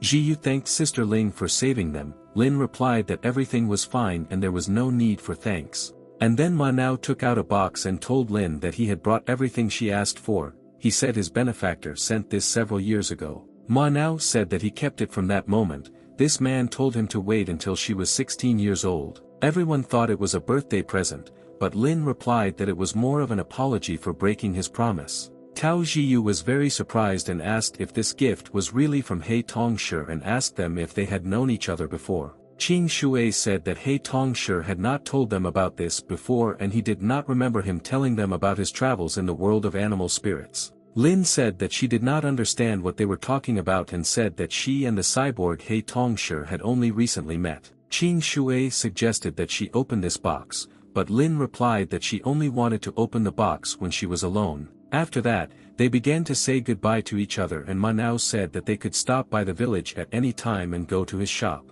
Manhwa gave He Tong-shi a high thermonuclear battery and said that in the world of cyborgs it is used to power construction machines. It was considered the most powerful battery. Manhwa said that the charge of this battery on the cyborg lasted for 5 years and he did not get it easily. He said that he wants to give it to He Tong-shi.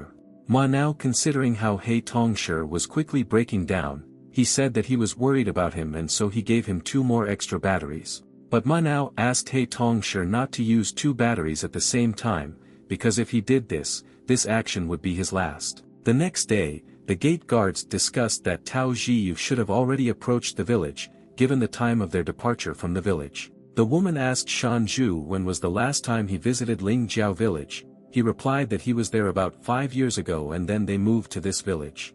And then suddenly the village guards noticed 2 people opposite the village. They noticed that they were dressed the same as He Tong-shi and they realized that this was the Black Eight. The woman noticed that 2 of them came and they quickly got to them. She was not sure that they would have been able to defeat them even with Mingxin. But Shanju told her to calm down and said that they were proud warriors of the village and not some weaklings. He said that each of them was ready to fight. Shanju ordered the girl to gather all the warriors who were in the village and bring them here and said that until then he would try to detain them. And finally, Shanju told her that after this mission is over, they will seriously think about which village to go to and live a happy life there. Meanwhile, Lin told the cyborg that it was better for him not to appear in Lingjiao village and especially not to get into the eyes of Lady Goeishi. Qing Shui said that it looked like this Lingjiao village was still full of hatred. He Tong-shi asked what he meant and what really happened. Jiyu said that 50 years ago this village suffered a devastating blow. Qing Shui added that just once this prosperous village was almost wiped off the face of the earth. Lin added that then Ms. Goeishi was one of the few survivors and she miraculously survived that ill-fated day. And then the sign of the 8 demons who killed the townspeople along with their hatred was forever carved into the heart of her master Goeishi. And so Lin didn't know how Mrs. Goeishi might behave if she saw a member of the Black Eight, because she could release all her anger at He Tong-shi. Meanwhile, the female village guard asked the 8 people to release Shanju. Lin asked her where their fighting enthusiasm had gone. Lin told the residents that if they had immediately told him where He Tong-shi was, then perhaps such consequences would not have come to pass. Lin said that he was really surprised that a group of hybrids helped the cyborg hide and added that they made a huge mistake. Shanju asked his friends to forget about him and not say anything to these samurai, but suddenly after these words Lin hit him on the shoulder with a knife. And then the rest of the gate guards wanted to attack Fu Luo, but she easily dealt with all of them and said that they would never be able to defeat them in their lives. Meanwhile, He Tongshi and the others arrived at Lingjiao village. Lin said that the villagers were mainly hunters and gatherers. But then Ji Yu told He Tongshi that she thought it would be better for him to lie low while they were in the village because the villagers looked at him disapprovingly. He Tongshi asked why he saw only women there. Lin replied that women were engaged in hunting and protecting the village. Lin said that the leader of their village, Gue Shi, who was one of the members of the 8 by Ji, created a community that was led by women. And then one woman asked Lin if she had already returned and if she had found what she was looking for. It was Deputy Captain Lu Luo. Lu Luo hugged Lin and said that she missed her very much because they had not seen each other for a long time. Lin replied that they had not seen each other for only 3 days. Lu Luo asked who this cyborg was and why he looked like a villain. Lu Luo said that she saw the cyborg's clothes earlier. Lin asked Lu Luo where Lord Gue Shi was and said that she urgently needed to see and talk to her and that this was a matter of paramount importance. But suddenly the guard captain Kue Huan answered her and said that Gue Shi was waiting for her in the arena right now and said that they warned her that they would bring a cyborg. Kue Huang added that Gue Shi was already aware that they wanted to enter the temple of Lingjiao village to obtain information on the white statue. Kue Huang said that if they want to get into the temple, they will have to force this cyborg to fight Gue Shi in the arena at any cost. She said that He Tongshi was facing a fight to the death, and then suddenly Gue Shi told the cyborg that she was waiting for him. Gue Shi asked He Tongshi to come to her. She said that he was the child of the new generation of Black 8 and asked him to show everything he was capable of. Qing Shui looked at her and said that his teacher told him about her, and this legend said that no one had yet been able to defeat her in battle and therefore she was called invincible. He Tongshi said that she was different from other animal spirits and called Gue Shi a hag with horns and asked if she really was going to fight with him. Gue Shi replied that he should act more seriously and said that he could only get into the temple by stepping over her dead body. He Tongshi said that he had heard so much about the 8 by Ji and now he could see for himself how strong the most powerful animal spirits are. He Tongshi diverted her attention and said that she really didn't hear that the members of the Black 8 played dirty and after that he wanted to attack her. But suddenly Gue Shi grabbed his hand and said that she hates liars. He Tongshi could not free himself because she was very strong.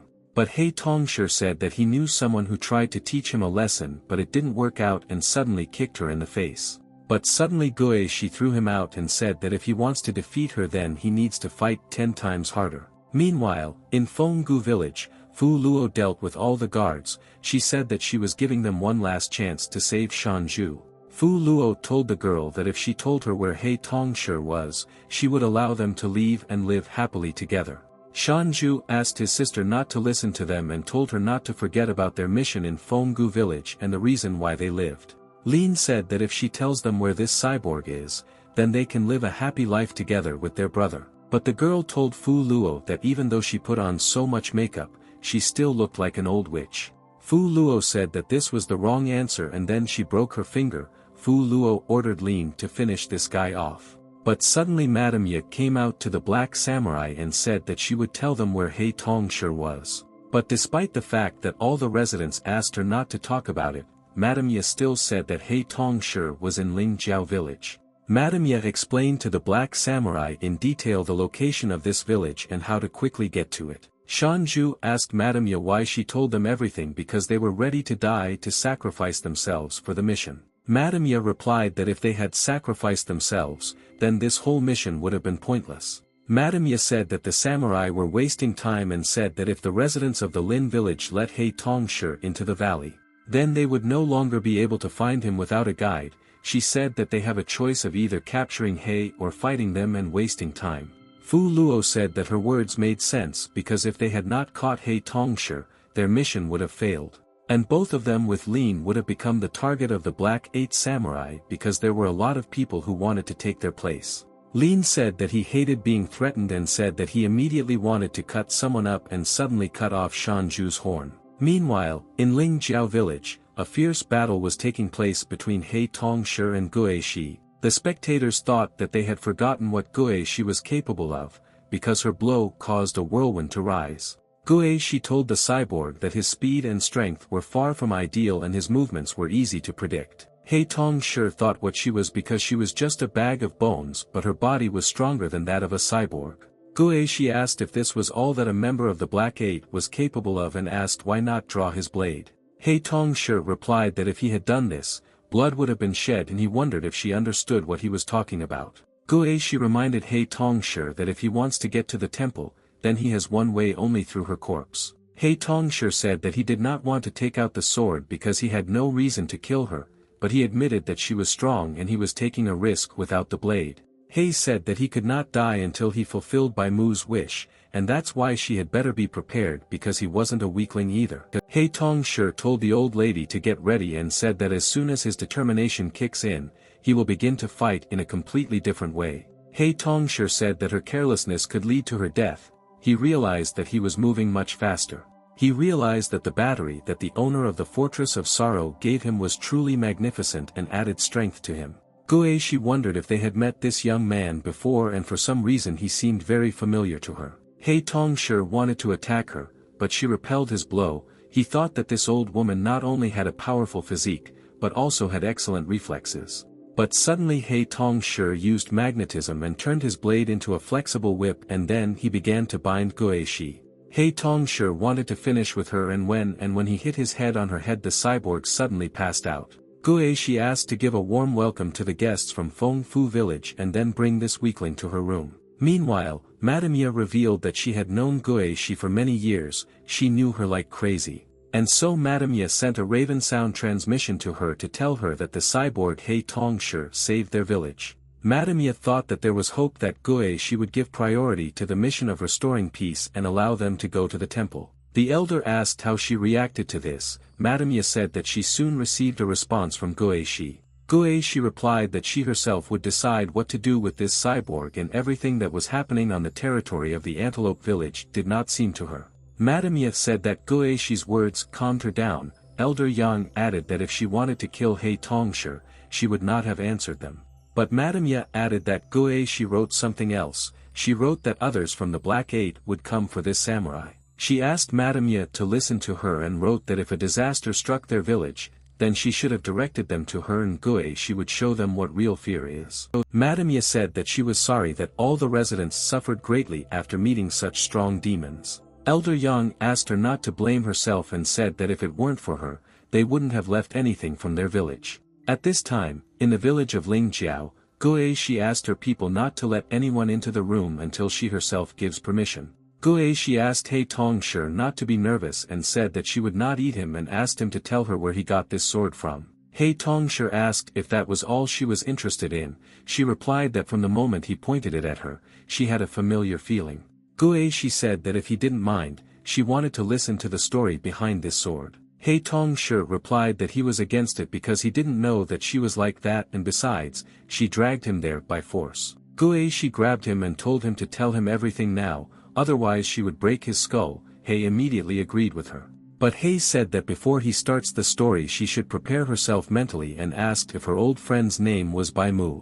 Gueishi asked if he knew him. She said that he was very kind and also had a very kind smile. Hei replied that he was dead. Hei Tong-shi said that he and his friends need to get to their temple, so he will tell her everything and then she will decide whether to let him into the temple or not. Hei said that he didn't know if the sword was involved in this, but it seemed to him that it was he who told him that she could be trusted, and it seemed to him that she was a kind person. Hei Tong-shi said that he would tell her about the task that he received, and on that day he realized why his fate turned out this way. Meanwhile, Lin remembered her residence. Lin told Bai Mu that he lied to her about liking animal spirits. Lin said that she did not need the little deer horns and, tearing them out, said that she wanted to forever forget everything connected with Bai Mu.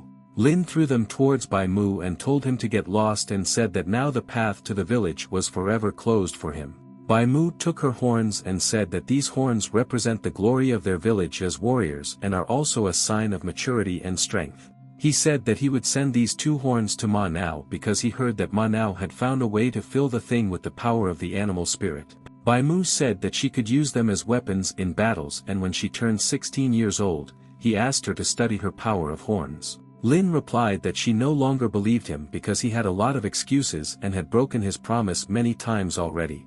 Bai Mu replied that he would do everything possible to return to her 16th birthday if he survived, of course. Bai Mu said that during this time he could just decide whether to use his gift to finish him off and avenge the death of her sisters. Lin took the horns and said that she was already 16, but why hadn't Bai come yet? She wondered if he had deceived her again. Meanwhile, Fu Luo and Lin were heading towards Ling Jiao village. Lin asked her if she had ever fought with a white 8. Fu Luo replied that none of their generation of black 8 samurai had ever encountered Bai Ji's 8. But she heard from the previous generation that they all met with a representative of the white 8 named Guishi. It was said that Ling Jiao village was located at the northern entrance of the Great Rift Valley. The Great Rift Valley became an important pass on the way south. And everyone, be it a cyborg or a hybrid, who wanted to get to the south had to go through this gorge in the village of Ling Jiao, and in the last 10 years they have stopped moving south because of Guishi. Fu Luo said that they could very well encounter Bai Ji's 8, and if this happened, they would need to call for reinforcements. Meanwhile, in Ling Jiao He village, Tong Shi finished his story and said that he had to put on a mask and introduce himself as Bai Mu. He Tong Shi said that the reason why she felt something familiar about this sword was most likely because it was once part of Bai Mu. He said that he was not interested in saving the world, he just wanted to know the side of Bai Mu who was unable to see the familiar world and find out its history. He said that his story had come to an end and now it was up to her whether to bring them into the temple or not, but suddenly he asked her why she was crying. Meanwhile, Ji Yu and Qing Shui were enjoying their dinner. Qing Shui thought that He Tong Shi spent the whole day with the head and did not bode well for them. Fu Luo said that although Lady Guishi seemed scary, she was actually a very sociable and kind lady. And then Fu Luo said that it seemed like the lady had left the room, but she said that it looked like the lady was holding something strange in her hand. Fu Luo said that it is very similar to the head of the cyborg He Tong Shi. Little Ji Yu asked me to tell her that this is a joke. But suddenly He Tong Shi appeared behind Qing Shui and asked them why they were so tense and asked Qing Shui if he missed him. Fu Luo asked the head if they had finished their conversation. Guishi replied that she had not had such a cheerful conversation for a long time. Ji Yu told He that she and the head seemed to have become friends. He Tong Shi replied that little Wani Gui was amazing. Guishi asked where Lin was. Fu Luo replied that Lin locked herself in her room and didn't come out all day. Fu Luo said that Lin received this item. Guishi agreed and said that then they would not bother her. Guishi said that tonight they will show their friends from Fenggu their hospitality and tomorrow they will enlist the full support of their village to complete the task. Guishi asked He Tong Shi to try their traditional mushroom wine but he replied that it was only powered by batteries. The next morning, Guishi showed the way to the temple and said that it was guarded by another member of the White 8, but she had already sent him a bird with a message. Guishi said that she would not see them off as she had to meet guests. He Tong Shi thanked her and said she was great. Lin said goodbye to everyone and said that she would take them to the temple and immediately after that she would return back to the village. Fu Luo and the others wished them a safe journey and asked them to beware of the smelly monkeys in the canyon. Meanwhile, one monkey ran up to his brother and said that the head of the village, Lin Jiao, had let someone in from the other side of the gorge. The brother replied that they knew that he was hiding there because he loved peace and quiet and they always violated his comfort zone.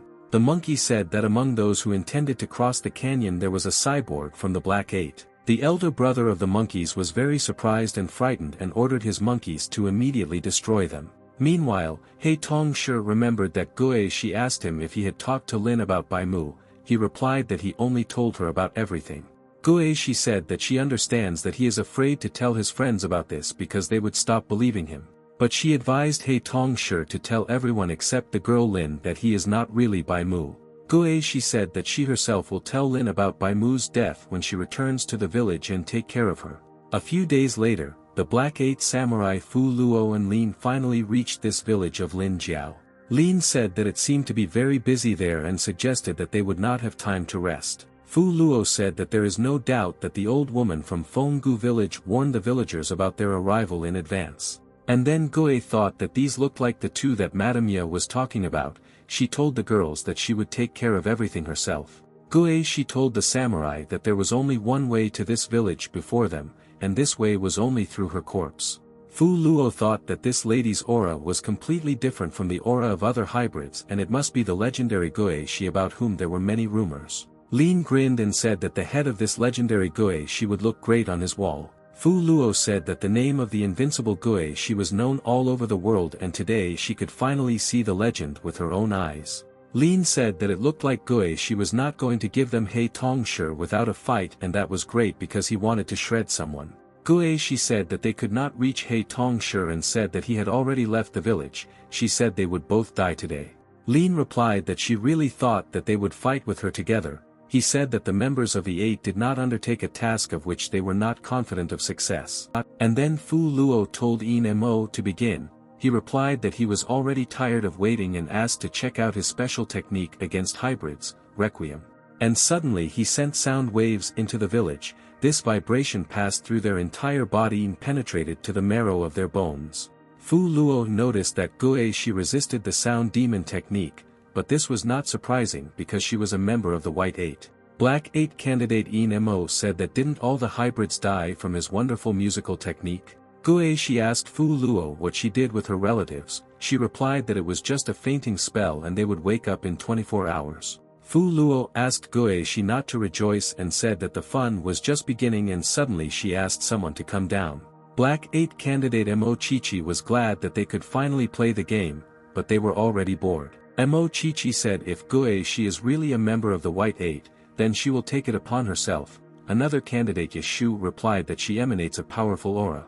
The next candidate, Zhangya, said that his jaw was churning because he wanted to taste fresh flesh. Lin told all the candidates that right now there was a vacancy in the Black 8 if they wanted to take it they had to prove it. Meanwhile, He Tongshi told Lin that they had been walking for several days and asked and they would reach the end of the gorge. Lin said that they had passed half the way and now they need to be careful because they are in the very heart of the gorge. She said that it was easy to get lost there and besides, you could run into dangerous animals and plants. He Tongshi said that there were no dangers yet and asked if she was really saying that the flowers were dangerous and when he touched the flower, steam covered everything. Lin asked everyone to hold their breath and said that this steam is very dangerous and poisonous. And suddenly Jiyu noticed that He Tongshi had disappeared. They didn't know where this cyborg pest could have gone. He Tongshi thought how it was possible because it seemed to him that he saw with his own eyes Bai Mu alive and unharmed. Meanwhile, Mo Chichi wanted to attack Guishi, but she easily blocked her blow and threw her to the side. Yeshu said that the advantage of cyborgs was that they did not have to use primitive techniques in fights. Yeshu used full mechanization and started shooting at her from all sides but Guishi felt no resistance at all. And then Zhangya ran up to her and said that he wanted to taste her flesh. She took it in her hands and used it as a shield. Mo Chichi noticed that Guishi had opened up and thought that this was the perfect moment to attack her, but Guishi hit her and immediately hit her. Guishi looked at Zhangya in her hand and asked if it was a fly. She said she hated insects and hit him on the ground. Meanwhile, He Tongshi thought that he was sleeping and asked Bai Mu how he managed to escape from the Black 8 and whether Yang Lu really helped him. He Tongshi asked him how he managed to find him and wondered if his wounds had already completely healed. Bai Mu replied that He had grown up. He said that he thought that he would not last 3 days in the open world and asked if he had a good time there. He Tongshi asked his friend not to worry and said that they still have a lot of time, but suddenly when he approached him, Bai Mu disappeared. He Tongshi fell to the ground and tears involuntarily rolled from his eyes because he realized that it wasn't all for real.